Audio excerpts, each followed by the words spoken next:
Hello, everyone, and welcome to today's edition of SIG Instrumentation. It is Thursday, June 10th, 2021. We have two items on the agenda today, and they're both from me. Oh no. So let me link the agenda in the chat, and let's get started. So first item, this one's a good one. So I would like to, because I know that we've talked about this being important in the past, but then we haven't really made any progress on it. So I would like to put out a call for help with metric documentation. So we have a lot of metrics, and we even know how to find all of the metrics because we already have some automation to do that for the stable metrics. It would be really cool if we could take that automation and expand it a little bit and ensure that the help text was actually correct for everything, and also we had a registry somewhere in the documentation of all of the metrics with accurate help text. I think this would be really good because right now trying to figure out what a given metric does is awful. So I don't know if there's any appetite for something like this. I do not have the bandwidth to do it myself, but I think that I have the bandwidth to at least say this is what we would like to see done, and perhaps then we could just throw a bunch of help wanteds on it and see what happens. There's a couple of problems with doing it with the alpha ones. Namely, the static analysis actually doesn't work for all metric types. Why not? There's some complexity with static analysis with variable names or concatenated strings or whatever. Merrick knows. But yeah. So we didn't want to force everyone. We implemented some cases that we wanted to handle and decided, okay, let's not force everyone to comply to those cases. Like how you declare, is it global or is it function? Can you use, const or borrow some variables externally?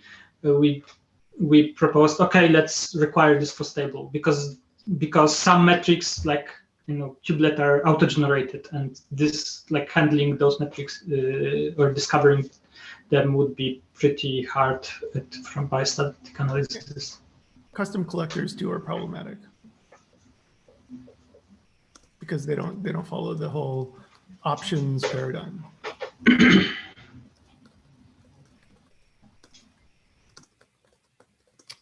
So at the risk of letting the perfect be the enemy of the good, I don't really care that we get all of the metrics. I care that we get most of the metrics, because right now we have 3 of the metrics in our docs, and that is not enough. So oh, we have 4. We have 4. Okay. Yeah. Good. Yeah, good. Jordan promoted one recently. Excellent. So not to be too silly about it, but we could use the static analysis to get more, and we could have docs for them, and then people would know, and then we could figure out the yak shaving for everything that gets missed. And we could add some sort of verification such that if new metrics get added, we already get tagged for reviews and whatnot, but if new metrics get added, people will get reminded that hey, this is going to auto-generate some docs, so make sure your docs don't suck. I mean, it's not super resilient right now, the static analysis, and it will break in bad ways, I think. If you try to parse something that, it would need some work. So I'm confused by this because isn't it already parsing all of the code? No, it only parses if it detects that the thing is stable. And then it does a more granular parse. So yeah, so we did a hack by. I think that these are all fair problems. I think that if we don't tell people about them and ask them to fix them, they're not going to get fixed. Yeah, I mean, we can definitely improve the static analysis stuff. Maybe we should file some bugs if someone wants to take it up. Yeah, I mean, the static analysis stuff could be definitely improved. We would need that before doing some of this stuff. We So would definitely need some augmentation. if you're willing to define the problem, I'm willing to spend a little time to try to improve that. Oh, yeah, yeah. I think that's something I'm really interested in. So that'd be fun. Okay. Cool. Yeah, Yeah. I will. Yeah, let me make some bugs. Okay, let me make an action.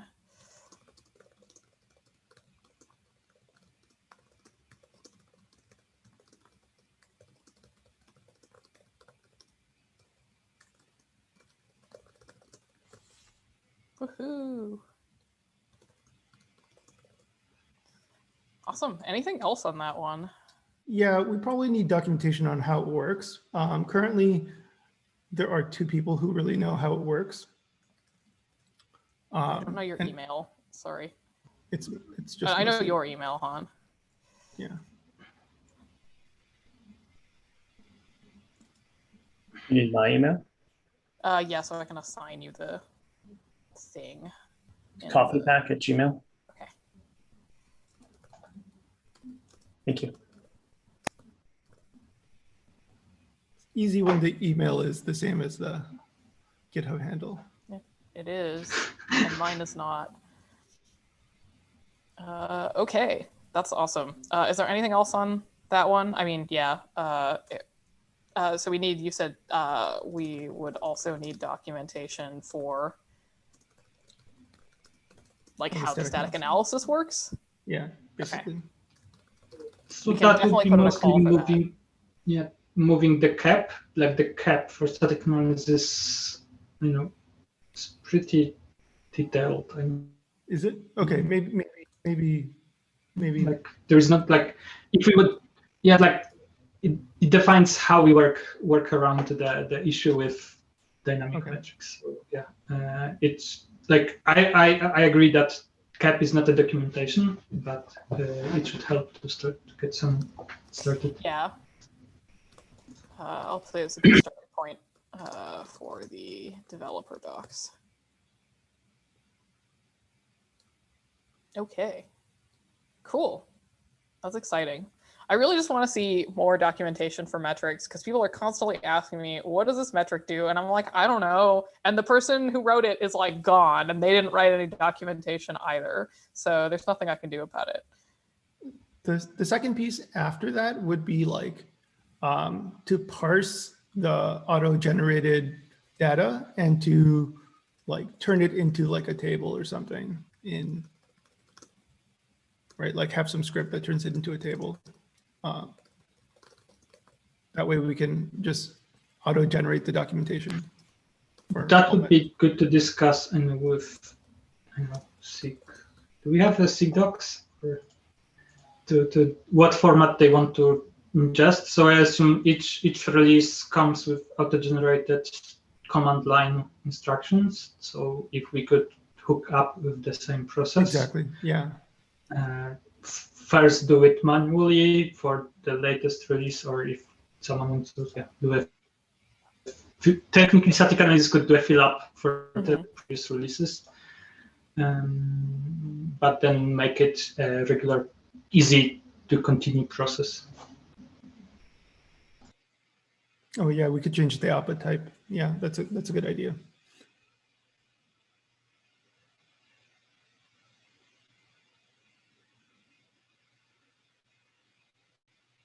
More people to add to the attendees. So many people here today. Awesome. I'm very excited about that. I hope we can do it. Apparently also my internet dropped, so you probably didn't catch anything that I said. Eric nods knowingly. I'm sorry. All I said was that we've got lots of attendees today, which is very exciting, and I'm so glad to see everybody here. So I just added everybody to the attendee list. So hopefully when we get a bunch of stuff like sort of sussed out for that, then we'll have areas for all sorts of contributors to come in and like actually check over metrics and make sure that the docs are up to date and whatnot. So it'll be a great opportunity for new contributors. Cool. So if nothing more on that topic, we sent something to SIG Node with me and I discussed it there, and now I brought it back. So basically, I think that there was a proposal to add some stuff to the kubelet metrics resource endpoint for both container restarts and also like node start time. And there was a giant sort of like bike shedding of what does node start time mean in SIG node. And according to the issue, it said that the node start time wasn't really needed. So we suggested that maybe if we can avoid shaving that yak, we should. And it looks like in the reply, Merrick, you said that skipping the start time for nodes makes sense. So just wanted to make sure that everybody here was aware and that we're all on the same page. And if there's any concerns about that or questions about the discussion at SIG node. No, I think there's already a new contributor that has Great. sent an implementation. Cool. Well, then there we go. Nothing to do on that one other than that follow-up. So I will say that we confirmed that we will not add node start time. Great. Any other business for today? Yeah, so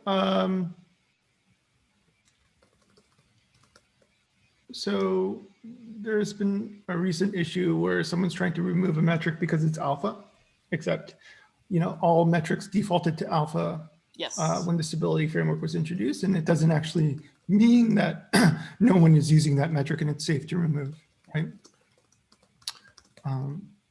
So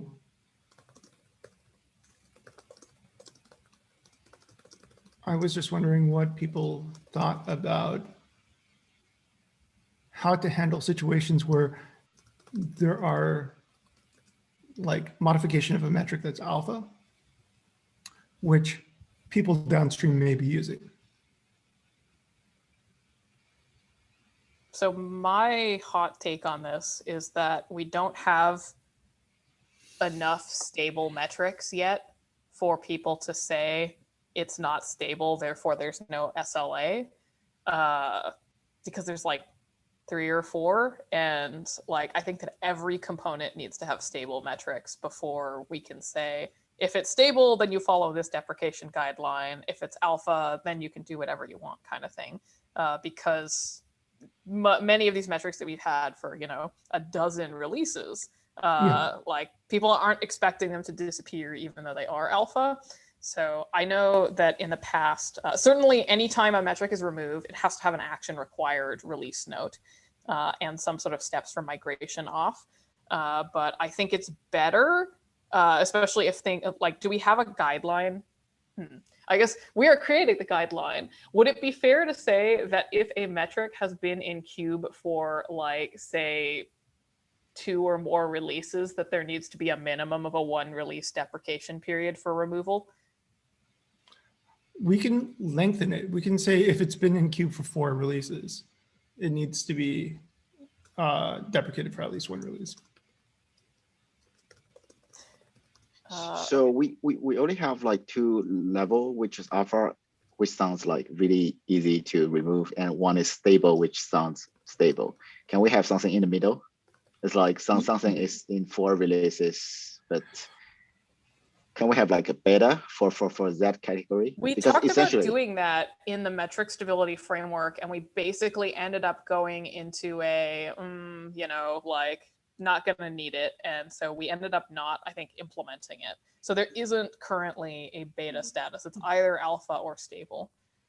We can. I mean, it wouldn't be that hard to introduce. The machinery is all there already. So if we have a rule, it would be relatively easy to introduce. The problem is, if we introduce this thing, we have to go and mark a bunch of these things as beta. Yes. And it's not us that does that, it's component owners. And those component owners are not likely to mark something as beta. They're either likely to categorize something as, you know, stable or supported or not supported.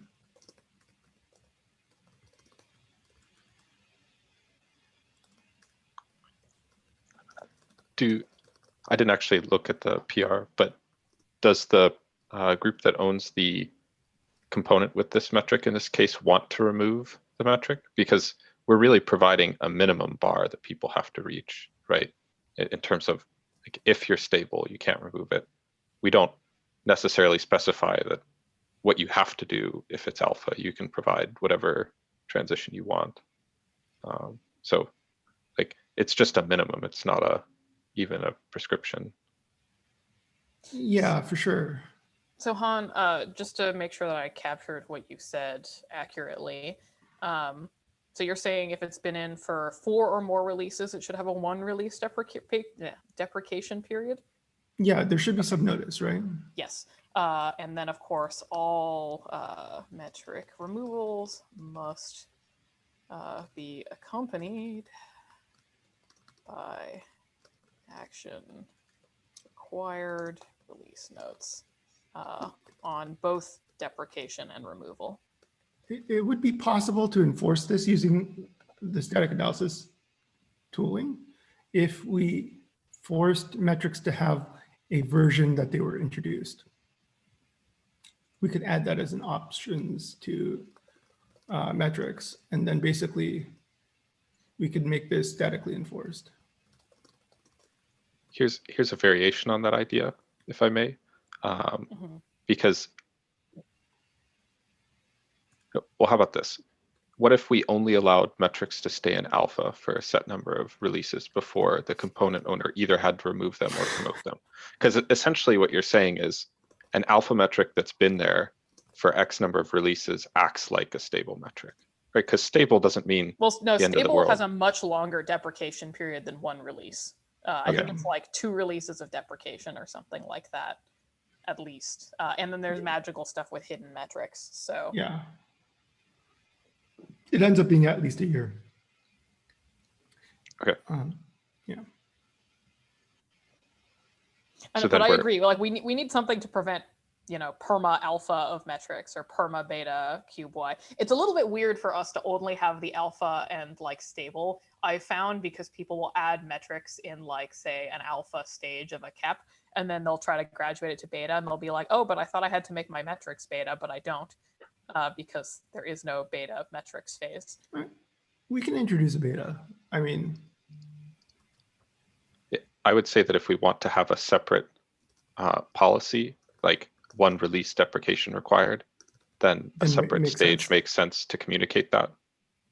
And what I was going to say about sort of forcing upgrades after a certain number of releases is that then instead of it being a silent, like component owners silently taking on additional responsibilities, we make it an explicit decision by them to, like, they have to do something.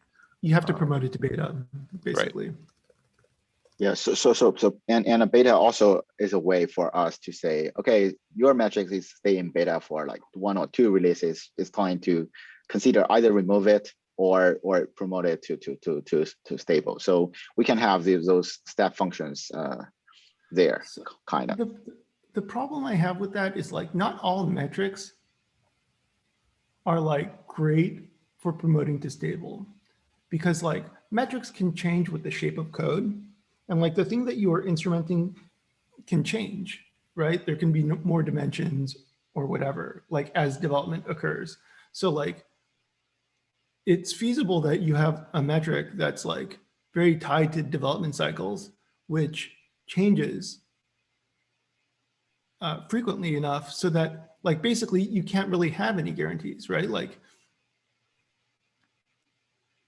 but these are like developer metrics or something.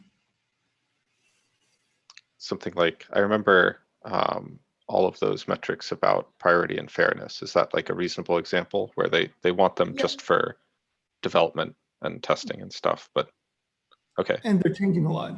And like part going on for like so for many a long releases. time. Yeah, for a long time. So okay. Yeah, I'm not sure that we can force it. I'm okay with the beta. Right, forcing to beta so that at least like, because clearly we're uncomfortable with the idea that a metric has been around and we're going to rip it out in a release. No, I think we can't force to beta is what I'm saying, because of those other we cannot? metrics. Yeah. Even one release? No, because like, what if they're changing constantly? Then like, you could have a metric that is changing constantly. So then we get rid of it. No, I mean, that's the thing. No. They're Like kind of- we have to have some sort of terminal ground here, right? You can't have an alpha metric that's changing every release for like 6 releases. Like it either needs to get stable at some point or it needs to get removed. I don't think that's an unreasonable ask. Like how many features stick around and change every release for 6 releases? Like to give a, you know, priority and fairness is definitely one of those. Right, that was, yeah. But- Server-side apply too, right? Has been going on for a long time. And it changes so much that the metric definition changes every release. It changes a lot. They're introducing a lot of stuff.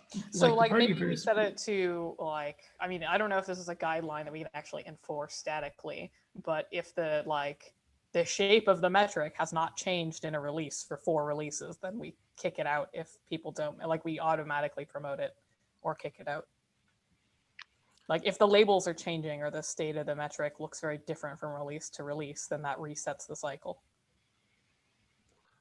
What about we have a beta and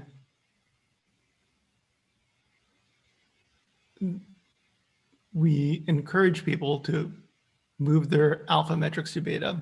Like all of the ones that aren't changing get moved into beta if they've been there for like 4 releases.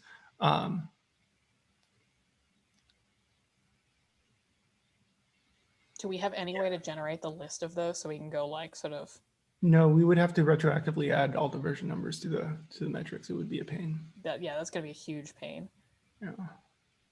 Mostly because like, you know, we could probably do some finagling with like git blame, but Yeah. if code has moved or whatever, it's not going to be perfectly accurate on the first pass. Yeah, I mean, the problem is we never had a generated list of metrics to begin with. Yes, that's what I'm trying to change. I mean, this was, I proposed at one point metric definition HTTP endpoint so that we could just compile these things once a quarter or something. It would be pretty easy to do.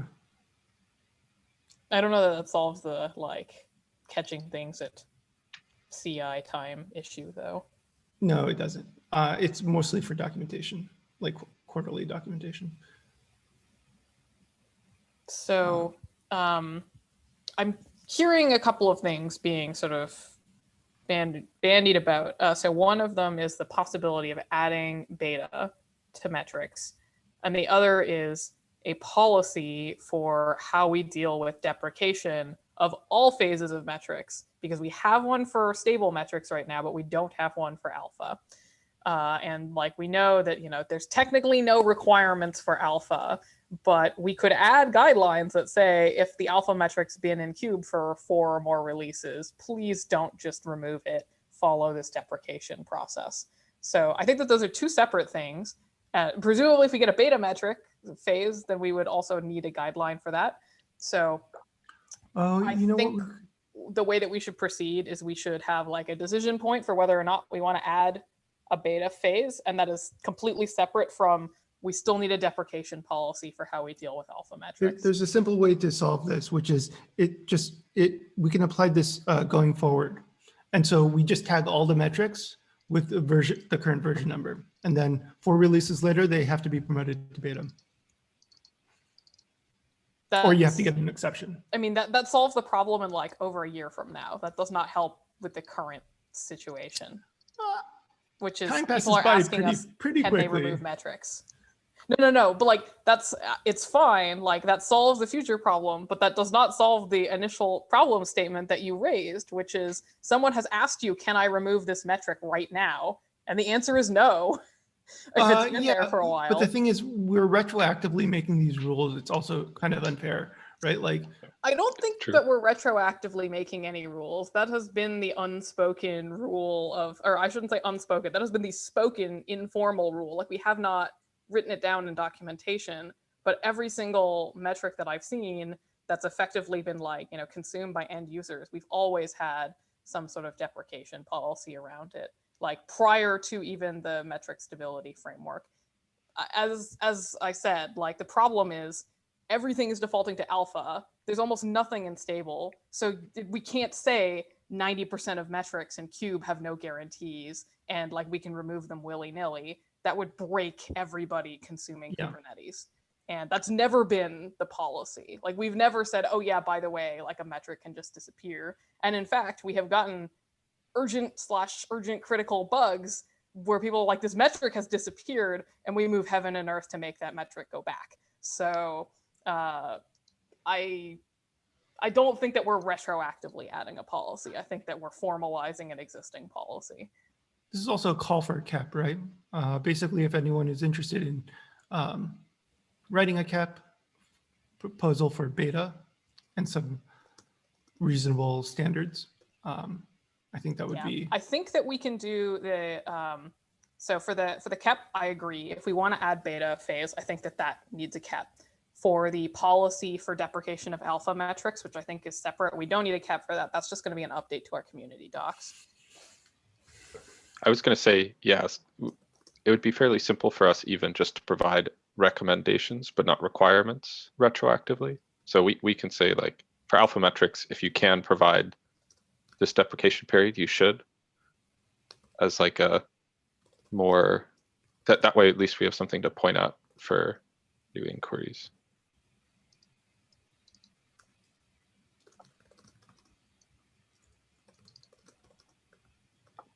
I mean, to be fair, the metric that they want to remove in that the PR that I linked is in fact duplicated, and the other one is more granular, so it's better.